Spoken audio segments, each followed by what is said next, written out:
Olá, tudo bem? Dando sequência à série Renko Mais os indicadores da análise técnica, hoje vou fazer um programinha, uma aula um pouquinho diferente. Eu vou falar sobre o meu setup operacional da minha técnica, os indicadores que eu uso. Então, vamos a eles? Então, vou aqui falar os indicadores que eu uso. Primeiramente, é claro, o preço, as médias móveis exponenciais, o ajuste, o VWAP diário, o MACD e também uso o IFR. Só que eu não uso o MACD e o IFR junto, eu uso em tempos gráficos diferentes.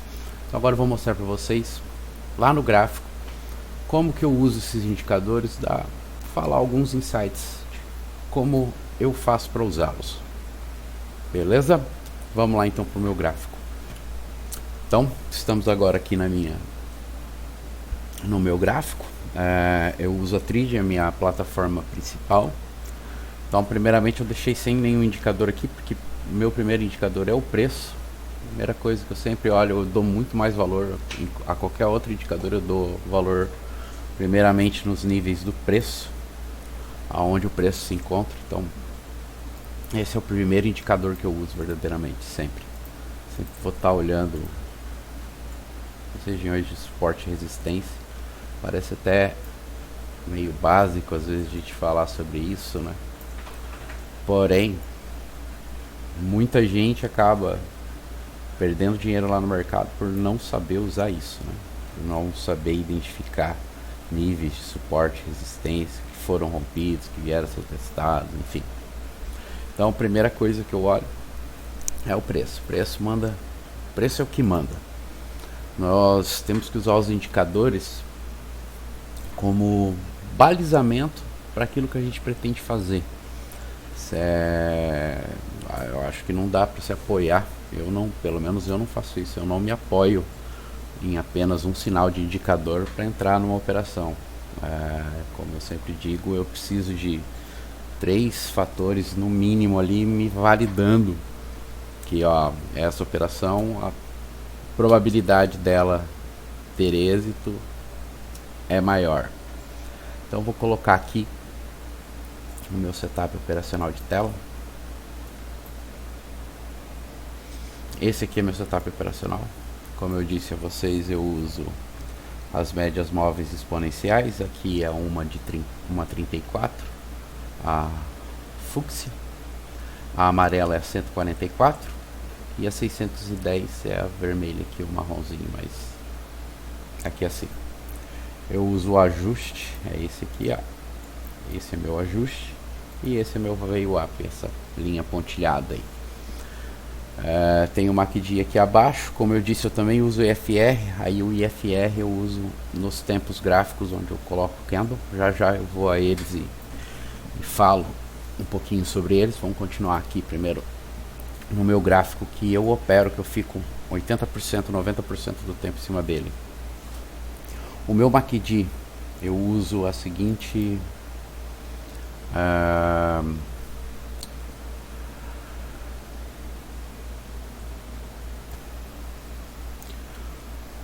bem, no meu MACD eu uso a seguinte configuração. Para o período rápido eu coloco 17 períodos, no período lento eu coloco 72. É uma divisão, é uma multiplicação de φ ao cubo. Se você multiplicar 17 por 4,23 bem, você vai ter um número próximo a 72. Eu uso como período de gatilho 34. Vamos dizer, minha média mais rápida, que eu uso geralmente. Também uso a média 17, mas aí é depois aqui nos tempos gráficos que eu uso em candles. Aí eu vou falar um pouco sobre elas. Vamos voltar aqui, então fechar aqui o MACD. O MACD é apenas um dos gatilhos que eu uso. Vamos fazer o seguinte, vamos analisar aqui essa situação aqui do mercado, então através dos meus indicadores aqui. Então o que eu olho? O mercado ele tá vindo, né? Como eu disse, o que eu mais olho é o preço. Então ele veio ele teve as 3 puxadas do fractal 5. Então o que eu espero? pelo menos que ele faça um trabalho de ABC aqui, né? Então, quando eu começo a esperar então que ele venha cair e eu estou pensando em vender, eu quero vender, eu estou enviesado em venda, então tipo, eu esperei a compra para começar a procurar sinais de venda. Então é claro, eu vou olhar o meu indicador, né? Então, ó, aqui eu começo a olhar assim o MACD. Por enquanto aqui, ó, concorda comigo que ele está mostrando sinais de força, né? O MACD linha, né? O MACD linha está bem, vamos dizer assim, acima de zero, alto, né? Então, mas sabe uma coisa interessante? Aqui, ó, se vocês olharem aqui, o MACD está como oscilador, né?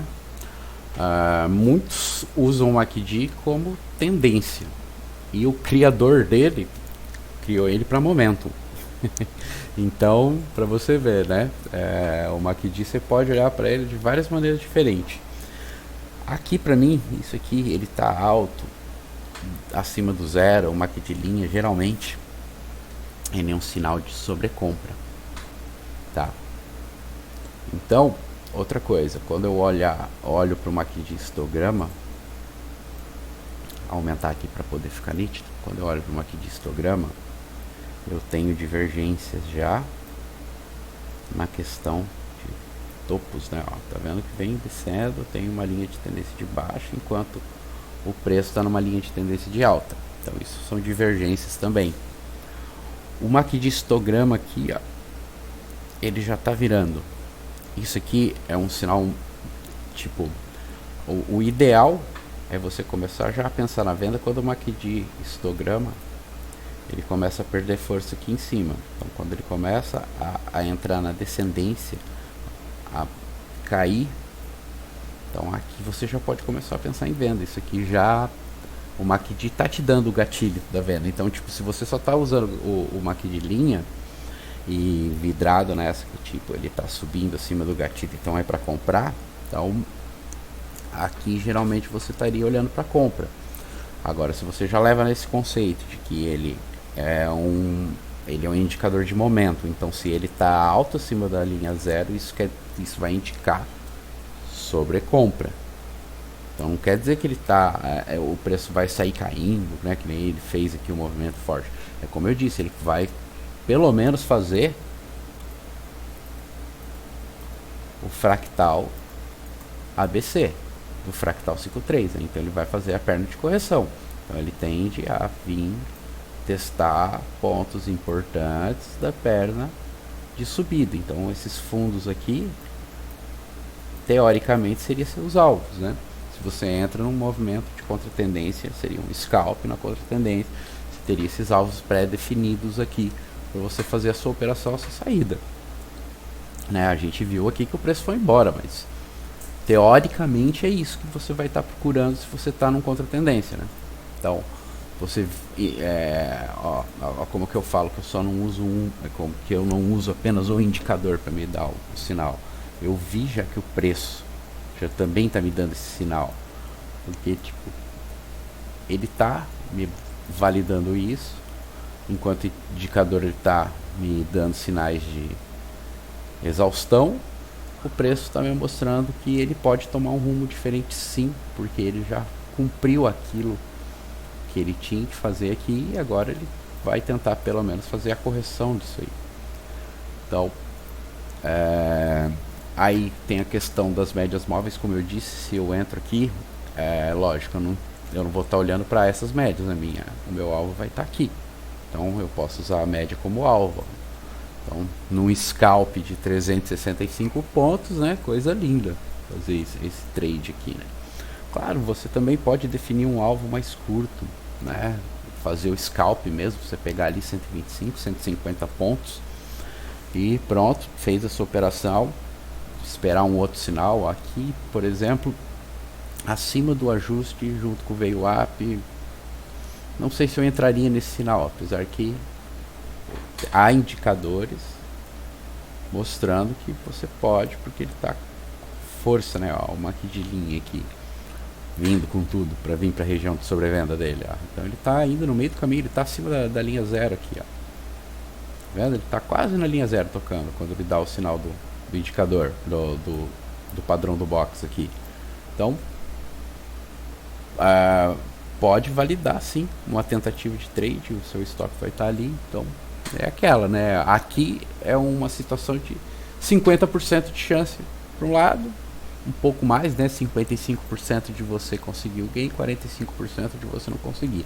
Lá em cima, como eu estava mostrando aqui, aí aqui em cima já é diferente, né? Aqui você já tem uma probabilidade maior, porque tem indicadores te dando sinais de sobrevenda, tem indicador te dando divergência, tem o preço te mostrando que ele pode vir um pouco mais abaixo agora, porque está na hora dele dar uma aliviada, que ele chegou num ponto que ele precisa dar uma aliviada. Ele mostrou mesmo aqui na consolidação essas falhas de tentativas de retomada da compra. Então tudo baliza. Então não pode ficar preso, eu vou ficar esperando um sinal do indicador. Se você ficar esperando o sinal do indicador aqui, provavelmente você estaria procurando compra. E se você compra aqui, você iria ser estopado. Aí não importa se você colocasse seu stop aqui, se colocasse o stop aqui, que aqui você não seria estopado, né? Então não use apenas um indicador para te dar validação de uma entrada ou não. Tente sempre olhar para pelo menos uns 3 fatores aí. Tipo, só aqui eu citei, né? Teve 3 fatores aí que balizou você entrar na contratendência aqui para tentar um movimento de scalp, de venda, né? Mas você pode também ir para tempos gráficos maiores, por exemplo. Eu uso 15 minutos. Agora vocês vão se assustar um pouquinho porque eu tô com as minhas 6 médias móveis do FI ao cubo, do FICUBI. Já vou falar delas. Ó, IFR, só pra dizer, eu uso o IFR também um em cima do outro. Eu não consegui fazer o IFR assim na Profit, ela não me deixou, mas eu uso a Profit mais básica. Se vocês que usam a Profit Pro aí conseguem, deixa aí o comentário aí no vídeo que também dá pra fazer. Que é o que? Eu tenho aqui o IFR de 17 períodos e 72 períodos. É um jeito que eu gosto de usar IFR para ver se o tempo, se o médio prazo tá comprado, se o sobrecomprado, se o curto prazo está sobrecomprado, né? Então eu uso eles assim, dessa maneira. Então quando o curto prazo ele corta para cima o médio prazo, então acima da linha de 50, então eu já começo a olhar, opa, pode ser que vá começar a dar sinais de sobrevenda aqui em cima, né? Se ele está lá embaixo, perto da linha de 30, principalmente, pode ver que o médio prazo ele fica brigando em cima aqui da linha de 50, né? Então é difícil dele sair muito daí, né? Já o curto prazo, daí ele vai lá, toca, né? Toca perto da linha de 70, vem beliscar aqui a linha de 30. Então são níveis, né? IFR eu uso de ele com algumas maneiras típicas, né? Que ele mesmo apresenta de leitura, que é você olhar os padrões, né? Tipo, como eu fiz lá no MACD, se tem topo mais baixo, né? O preço está fazendo topo mais baixo e o IFR está fazendo topo mais baixo, ou o IFR está fazendo topo mais alto e o preço está fazendo topo mais baixo, fundo mais baixo, né? E o IFR fazendo fundo mais alto. Então essas divergências também fico olhando no IFR. E claro, sinais de sobrecompra e sobrevenda, fico olhando isso aí. Pode ver que quando tem o cruzamento, geralmente é onde ele dá umas antecipadas, onde vem a porrada, né? Vamos dizer, ó, aqui, ó. Quando ele cruzou aqui, o preço ele começou a andar de lado aqui até ele falar, não, agora eu vou lá para cima. Aí ele vai lá para cima. Então, uso dessa maneira o IFR.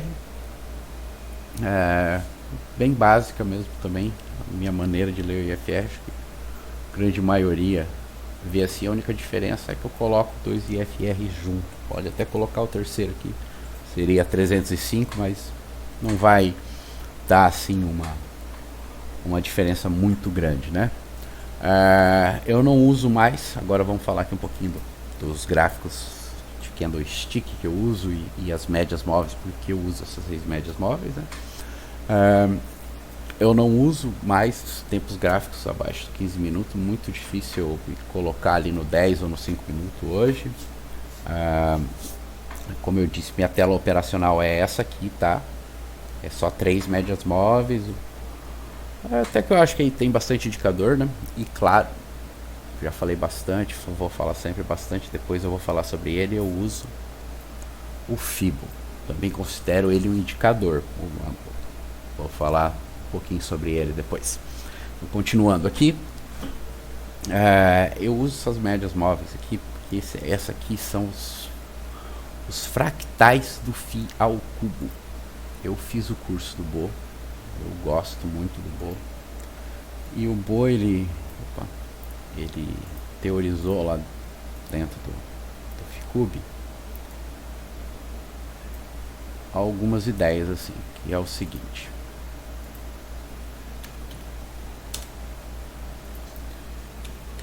Bem básico, tá? Não vou ficar me aprofundando muito nisso aqui não. Então é assim, o 17 forma o 72. Para você sair do fractal menor e ir para o fractal médio, então o 17 faz o 72. E o 72 faz o fractal maior acima dele. Lembrando sempre que a multiplicação é por 4,236, que seria o 168 ao cubo, que aí daria 305. Então, fractal menor, 17, constrói fractal médio, 72, que vai construir o fractal grande, 305. Então, o Bo, ele pegou e fez esses 2 setupzinhos. Ele criou esses 2 setupzinhos aqui, que vocês vão entender que eu vou.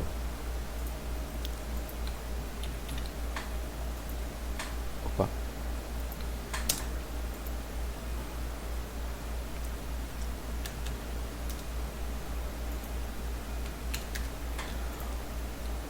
Como o Bo, ele trabalha com a questão da média áurea, então 34, 144, 610 são números de Fibonacci, são números da sequência de Fibonacci, tá? Média áurea lá.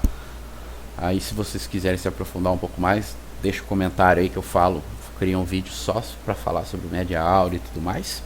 Mas enfim, então esse aqui é a primeira formação do Ficube. 34, 144, 610. Como ele fala, é o Ficube na sua maneira mais simples de olhar. E nos seus estudos ele chegou que o mínimo que a gente tem que olhar de períodos para considerar um pivô é 17. Então aí, é claro, ele multiplicou 17 por 4,236, que é o mesmo multiplicador aqui que ele usou aqui. Então ele chegou aos números 72 e 305. E aí ele viu que o quê? Que o preço ele não escapa dessa formação aqui. Que o 17 ele vai construir o 72, mas para construir o 72 ele tem que passar pelo 34. Então ele vai sair 17. Opa. 17. Ele quer construir o 72. Aqui. Deixa eu colocar numa outra cor. Então ele quer construir o 72. Porém, ele tem que passar pelo 34 antes de construir o 72. Beleza. Ele conseguiu passar pelo 34, então o 34 mandou lá no 72. Aí o que vai mandar? O que está mandando agora não é mais a 17, é o 34. É o fractal 34. Então já não é mais o 72 que está em vista o preço. É o 144. Então, para construir o 34 e construir o 144, teoricamente ele tem que passar pelo 72. Então, 72 manda para 144. Aí o que aconteceu aqui? Já que o 17 e o 34 são teoricamente os menores, os fractais menores, e a gente agora está nos fractais médios, 72 e 144, eles vão tentar construir os fractais grandes, concorda? Então, ele vai lá tentar construir 305, já que 72 manda para 305. Esse é o pensamento bem básico, beleza? E aí, é claro, 144 constrói o fractal 610, mas antes ele tem que passar pelo 305. E inversamente a mesma coisa aí. Aí 610 vai mandar de volta para 144, que vai ter que passar pelo 305, que vai mandar na 34, que vai ter que passar pelo 72, que vai mandar na 17. Então esse é o pensamento básico da teoria do Ficube. É muito mais complexo, assim, não diria que é mais complexo, mas tem uma carga de teoria muito maior do que isso. Esse é um pensamento bem básico, bem simples que eu estou falando aqui para vocês, que eu estou exemplificando aqui para vocês poderem entender o porquê que eu uso essas médias nos tempos gráficos mais longos. Então, vamos lá. E eu uso elas por causa dessa coisa linda aqui, ó, desse fleck que acaba acontecendo, ó. Então, o que? A partir do momento que o preço abriu o leque, ó, aqui a partir daqui assim, então abriu o leque, ele começa o trabalho geralmente de voltar. Aqui ele fez esse trabalho, então vou mostrar para vocês, ó. Ele mandou o preço, deixa eu dar um zoom aqui maior, ó, opa, o preço aqui, ó, esquece aqui para baixo, o preço acima da 17 aqui, ó, acima da 17, o que ele fez? Ele mandou lá na 72, né? Ele foi construir o fractal das 17, construiu o fractal 72. Mas para ir no 72, ele tem que passar pelo 34. E olha que interessante que ele fez o preço, ó. Ele aqui, ele rompe, né? Essa é a barra de rompimento. Opa. Essa aqui é a barra de rompimento. Aqui houve briga, ele veio abaixo, mas concordam comigo. Ele volta. E ó, ele vai direto, ó, ele rompe, mas ele fecha onde? Na 34. Olha como é que é ir daqui na 34. Ele volta no 17 para ir da 17 e no 72. E aí, se o preço chega aqui, por exemplo, e a 17 está cortando a 34, então o que vai estar acontecendo? Vai estar acontecendo que a 34 está teoricamente entrando mais combustível, né? Ou seja, mais força compradora, e o preço pode ser mandado aqui na 144. Deixa eu tentar achar um exemplo ali para trás, mais atrás, para vocês entenderem essa dinâmica. Eu gosto muito dessa dinâmica do preço.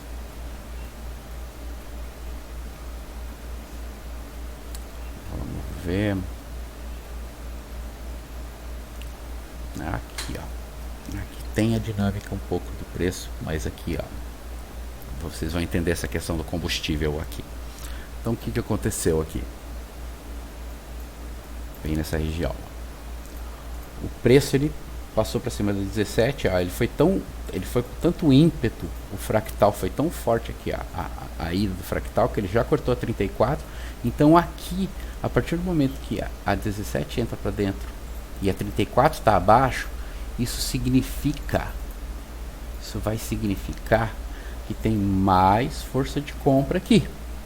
Então aqui, ó, mesmo o preço estando na 144 e tendo chegado no seu fractal, né, de, vamos dizer assim, né, 34 forma 144, ele tem tanta força aqui, as médias estão com tanta força, que a probabilidade da 34 mandar lá na 610 e não na 144. Então, consegue entender um pouco, tipo, eu sei que aqui, ó, é meio complexo quando você está recebendo essa carga de informação sem ter nenhum conhecimento da teoria do Ficube. Então, até digo para vocês, qualquer coisa, dá um pulo lá no canal do Bo, procura lá um vídeo dele chamado Se Deus Criasse um Trade System. Ele vai falar sobre isso aí que eu estou dizendo para vocês, sobre o fractal do Ficube. Então, ó, que eu disse aqui, ó, sobre a questão de quando a 17 entra no lugar, a 34 entra na posição, ou seja, a 17 corta 34 para cima, como é que o fractal já, ó, aqui atrás, concorda, né? Ó, aqui ele saiu 17, buscou, né, 72. Aqui, como já está havendo o corte da média, né, a média 17 tá subindo acima da 34, agora quem manda no jogo é a 34, então a 34 vai construir o fractal 144. E olha lá, o preço foi, passou da média. A 34 não conseguiu, ó, aqui ó, a 34 não conseguiu romper a 72 para balizar a busca da 72 lá na 305. Então aí o preço, que o preço fez? Ele voltou para a tendência de baixa. Então essas médias, essas 6 médias junto para mim é isso aí. Eu estou buscando os preços, os pontos que podem servir de reversão ou essa correção entre as médias, né? A média fazendo o preço ir buscar outras médias. É o fractal construindo o outro. Essa é a minha maneira de olhar essas médias aqui no 15 minutos. Mas, por exemplo, se você for lá para os 5 minutos, você vai ver muito mais acontecer essa questão que eu falo. Ó, o preço começa a trabalhar os fractais. Ó. Aí ele, lógico, né? Rompeu, ele vai tomar a tendência e aí volta. Aqui ó, já tem a abertura de leque. Ó, a abertura de leque. Como diria o Bo, olha que bonito. Olha que bonito. Mas é bonito mesmo, ó. Aqui tá todos os fractais alinhados, ó. 17, 34, 72, 144, 305, 610. E ó, a porrada que o preço dá para baixo. Ele cai em questão de 15 minutos, ele cai aí 700 pontos. Bem rápido, né? Então, é bem bacana o alinhamento das médias, assim. Eu gosto de trabalhar isso aí a partir do momento, ó, que ela vai trabalhando, que ela vai ganhando força, o preço, né, vai indo, ela nem volta a tocar, ó. O preço mantém um gap entre, vamos dizer assim, um gap, quem conhece Felipe Aranha vai entender isso aqui, ó, gap entre médias. Então a média, qual a média de curto prazo aqui, ó, 17, ó, o preço não toca ela, ó. Desde aqui, ó, desde a abertura o preço não toca. Então, ó, isso é chamado de gap de intradiário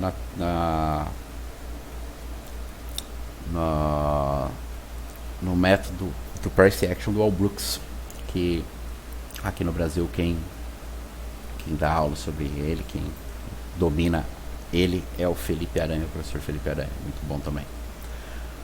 Então eu acho que eu mostrei aqui um pouco para vocês quais os indicadores que eu uso, né? Passei um pouquinho de como eu uso eles. Mostrei até um pouquinho aqui dos candles, essas 6 médias que eu uso aqui, o jeito que eu uso, como que por que elas estão aí, né? Essa leitura de fractal é bem interessante, ó. Eu uso elas também aqui nos 60 minutos. Agora é verdade, né? Estou devendo uma coisa, eu estou devendo falar um pouquinho do Fibonacci, né, para vocês. Eu considero o Fibonacci um indicador,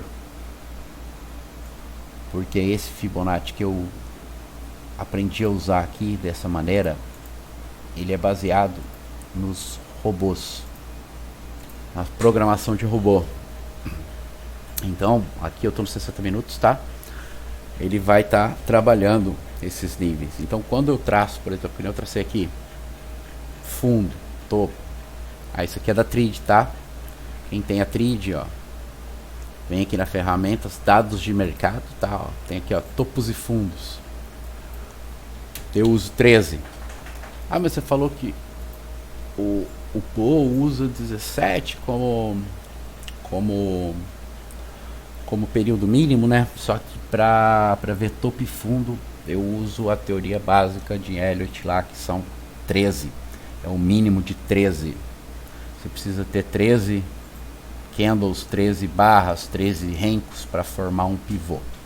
Esse é a ideia da teoria de arte, beleza?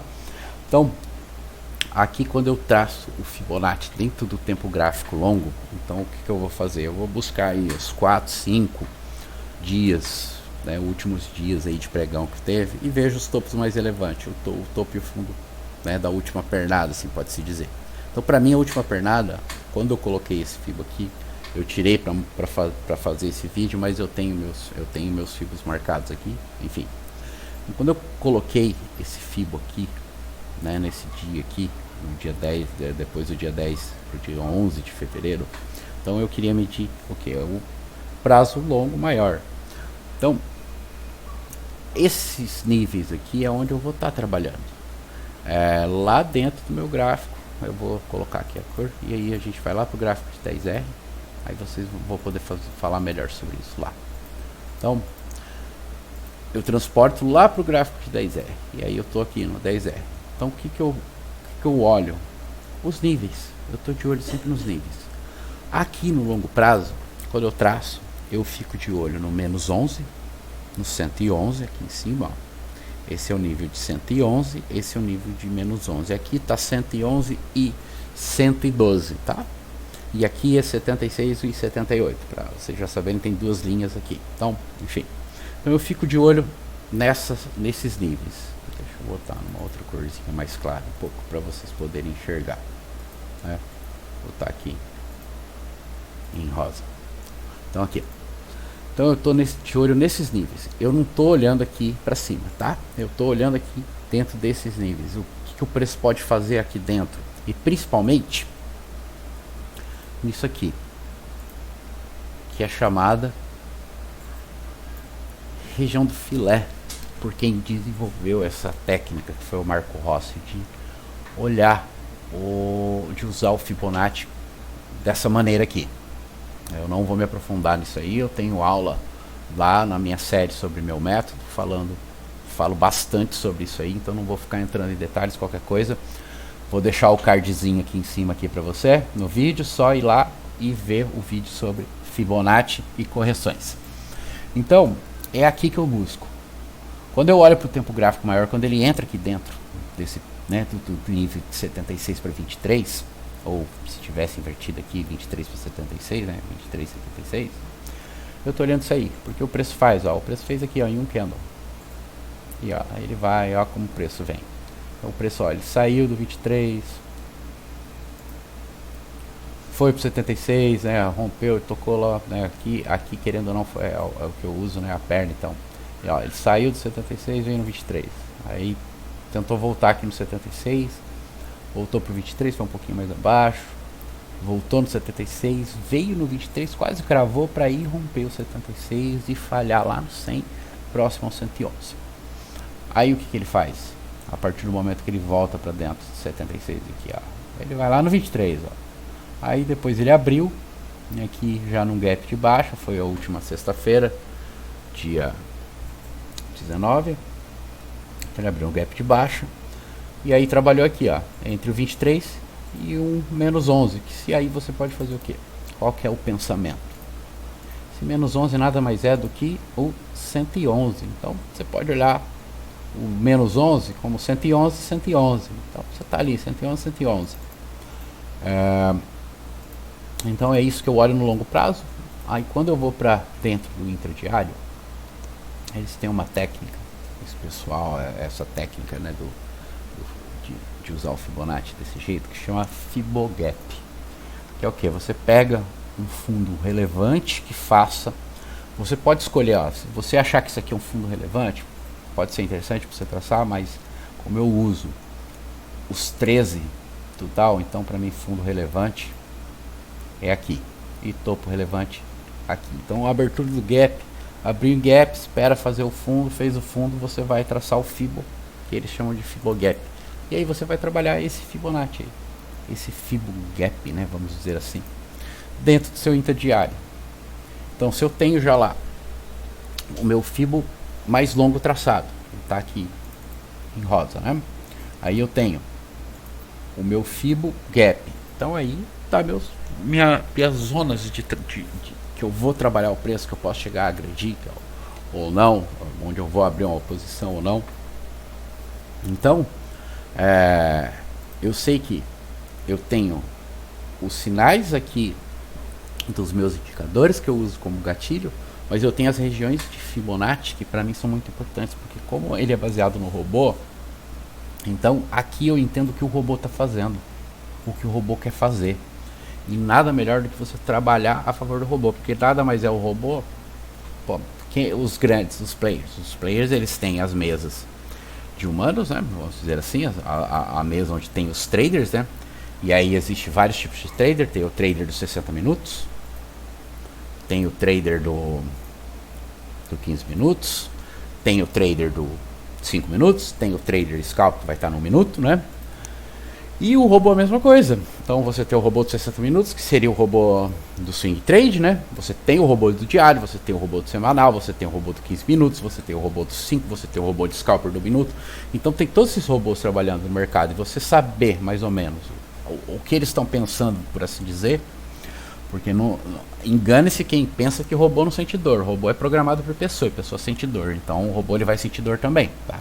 E ele vai agir a favor daquilo que ele quer evitar, que é a dor. Então se ele tiver que virar a mão, ele vai virar a mão, e aí que tá o negócio. O robô não vai ficar pensando não, ele vai virar a mão e ele vai descer o prego, e o preço, se você estiver achando que é compra, ele vai voltar na tua cara, vai te estopar e pode pular sua ordem, e aí você sabe como é que é, né? Então, como eu disse, eu não vou ficar me aprofundando tanto nos níveis aqui, tem aula para isso. Porém, são as regiões. Se tem algo que eu vou tomar junto ao preço como um indicador forte, é o Fibonacci. Então se o preço chegou num nível de Fibo, e ele mostra que, né, que nem aqui eu tô dentro de dois níveis, é um nível mais alto e o nível mais baixo aqui, né? O nível mais alto, o nível mais baixo não. Então no tempo gráfico mais longo e no tempo gráfico aqui que eu trade. Então isso aqui é uma confluência de níveis.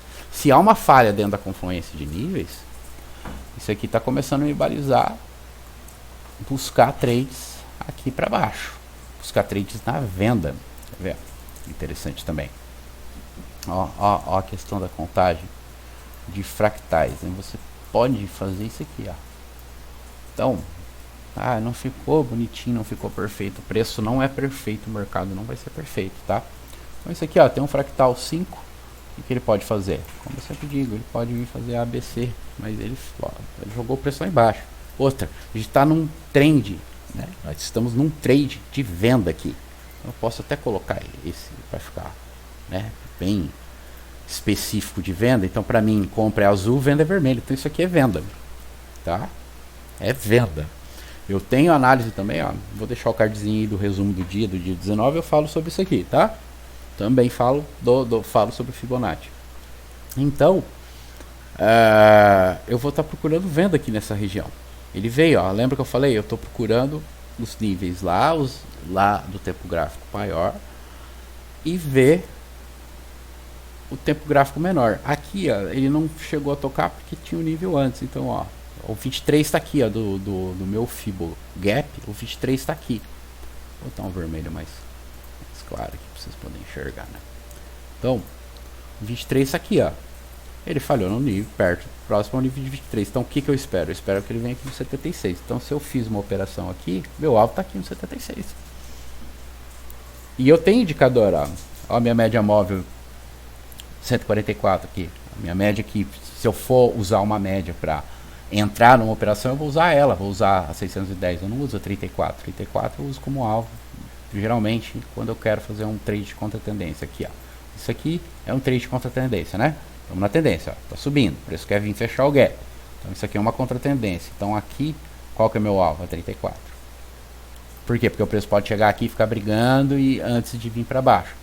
Posso, claro, usar o 76. Posso. Então, se eu, né, aquilo que eu disse, posso usar o 76 como alvo, como eu posso fazer o scalp, que rápido. Eu prefiro fazer scalps, tá? Eu sou um trader mais scalper, do que qualquer outra coisa, mas é como eu disse, aí vai de você administrar o trade e fazer. Eu prefiro fazer essa entrada aqui, depois buscar essa entrada aqui, aí quem sabe buscar essa entrada aqui, depois buscar essa entrada aqui. Então eu prefiro ir fazendo alguns trades do que ficar às vezes segurando o preço aqui, o preço vai e volta, isso aí não é comigo, beleza? Então olha lá, ó. Aí o que aconteceu aqui, ó, mais uma vez, de novo, vou falar, ó, confluências de níveis de Fibonacci. Tem 3 níveis de Fibonacci junto aqui, mais 2 muito importantes. Menos 11, menos 11, ó. Menos 11, 111, 111, 111, vou ver. Então eu tenho 2 níveis aqui que pode acontecer o quê? O preço reverter e jogar lá para cima. Opa. E é isso que acontece. O preço reverte e joga lá para cima. Joga onde? Lá no 23. Parece mágica, né? Olha lá. Primeira parada do preço, ó, saiu do 111, ele foi onde? Foi lá no 23. Então a partir do momento que o preço passa aqui para cima de 76, o que acontece? Eu mudo a minha cabeça, eu inverto. Por enquanto aqui embaixo eu posso estar tentando buscar a venda ainda. Mas a partir do momento que ele rompe o 76, vem testar o 76 e não vem mais abaixo, então agora eu estou olhando para o 23. Então eu começo a tentar fazer meus scalps aqui no 23. Olha que trade bem interessante aqui, ó. Deu quantos pontos aqui? 460 pontos, ó. E aí o preço vai, toca lá a linha zero, que é a máxima do dia, que é a máxima do dia aqui, a máxima da onde você traçou o Fibogap. Segura lá e volta de novo aonde? Que nível? 76, olha que interessante, né? Volta no 76, aí do 76 ele vai lá no perto do 23 de novo pra voltar a romper o 76 e fechar abaixo um pouco de 76. Então, tipo, é aquilo que eu falo, eu uso sempre a teoria do copo meio cheio e meio vazio no mercado. Tipo, são regiões, eu olho como regiões. Se faltar um pouquinho para cravar, para mim não importa. Chegou perto da região, ele chegou, ele fez a região, tá? Então, são esses indicadores que eu uso. Como eu disse, eu considero Fibonacci um indicador, né? Então, por isso que eu citei ele aqui. Claro, tem pessoas que vão falar que Fibonacci não funciona, que é isso, que é aquilo, que é aquele outro. Porém, para mim sempre funcionou. Acho bem legal trabalhar com Fibonacci. Trabalho bastante com Fibonacci. E é isso aí então, galera. Esse foi o videozinho aqui para mim falar um pouco sobre os meus indicadores que eu uso. Se gostou do vídeo, dá um like, compartilha com quem você conhece, quer conhecer um pouquinho aí sobre o Renko, sobre um método operacional, sobre uma visão do gráfico, né? Única aí, é o meu jeito de operar, né? Então pode-se dizer que é única. Se inscreve no canal, ativa o sino das notificações para sempre estar recebendo vídeos. Eu vou sempre estar fazendo essa série dos indicadores aqui, eu vou fazer a continuidade dela todo final de semana. Todo final de semana eu vou lançar 2 videozinhos aí, um no sábado, outro no domingo, sobre indicadores que eu estudei durante toda a minha vida de trade aqui. Eu estudei bastante indicadores até hoje, que eu acho que é bacana você conhecer os indicadores. Eu já trabalhei sem indicador nenhum, eu também já fiz isso aí, já trabalhei no puro price action, né, como muita gente fala, sem indicador nenhum mesmo, sem nada, só o puro price action e o Fibonacci aí, que é bem interessante, como eu disse. Mas é isso então, obrigado pela audiência, até o próximo vídeo. Amanhã eu vou estar falando sobre IFR, só sobre IFR, beleza? Obrigado então.